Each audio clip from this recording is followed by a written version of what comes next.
এক পাকিস্তানি শিল্পী আসবে, সেই শিল্পী কোনো পয়সা নিবে না, কিন্তু ওখানে একটা ভিতরে লুকানো ব্যাপার ছিল। অরিজিৎ সিং, দর্শন রাওয়াল কিংবা আতিফ আসলাম, রাহাত ফতে আলী খান, ভারত পাকিস্তানি শিল্পীদের কনসার্ট লেগেই থাকে বাংলাদেশে।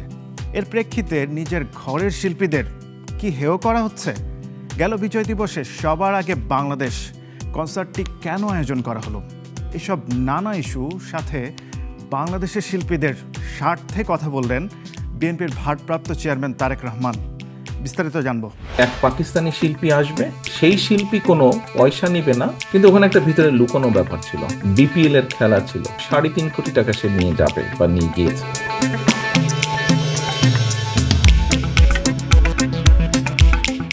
বাংলাদেশে ভারত ও পাকিস্তানি শিল্পীদের কনসার্ট সাধারণত বেশ জনপ্রিয় এবং নানা সময়ে অনুষ্ঠিত হয়।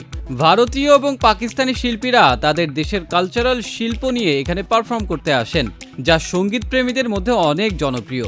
বাংলাদেশে ইতিপূর্বে অরিজিৎ সিং, দর্শন রাওয়াল সহ বেশ কিছু ইন্ডিয়ান শিল্পীকে পারফর্ম করতে দেখা গেছে, কিন্তু সম্প্রতি পাকিস্তানি শিল্পীদের ঘন ঘন পারফর্ম করতে দেখা যাচ্ছে বাংলাদেশে।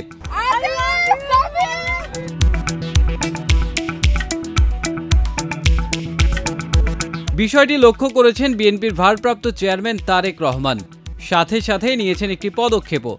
গত 16 ডিসেম্বর মহান বিজয় দিবস উপলক্ষে রাজধানীর মানিক মিয়া অ্যাভিনিউতে দেশি শিল্পীদের অংশগ্রহণে আয়োজন করেছিলেন সবার আগে বাংলাদেশ শিরোনামে কনসার্ট।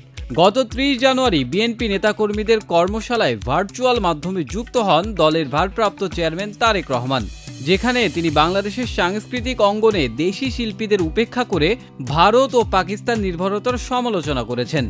তারেক রহমান বলেন, বিগত দিনে বাংলাদেশে যে কোনো অনুষ্ঠানে দেখতাম দিল্লি থেকে শিল্পী আসতো, 5ই আগস্টের পর দেখলাম ইসলামাবাদ থেকে আসছে, দেশি শিল্পীদের কোনো খবরই নেই। বিএনপির ভারপ্রাপ্ত চেয়ারম্যান বলেন, নিউজে হঠাৎ দেখি এক পাকিস্তানি শিল্পী আসবে।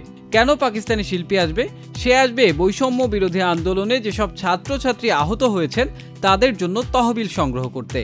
সেই শিল্পী কোনো পয়সা নেবেন না, যে পয়সা উঠবে তারা সব সেই ফান্ডে দেবে। কিন্তু ওখানে একটা লুকানো ব্যাপার ছিল, বিপিএল এর খেলা ছিল। সেই বিপিএল এর খেলার নাম করে পত্রিকা থেকে আমি জানলাম সেই শিল্পী 3.5 কোটি টাকা নিয়ে যাবে।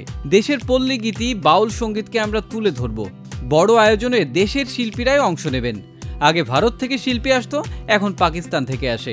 এসব চলতে পারে না। অনেকে মনে করছেন তারেক রহমানের এই ধরনের অবস্থান সম্ভবত বাংলাদেশের সাংস্কৃতিক ও শিল্পী পর্যায়ে আত্মনির্ভরতা বাড়ানোর প্রচেষ্টার অংশ।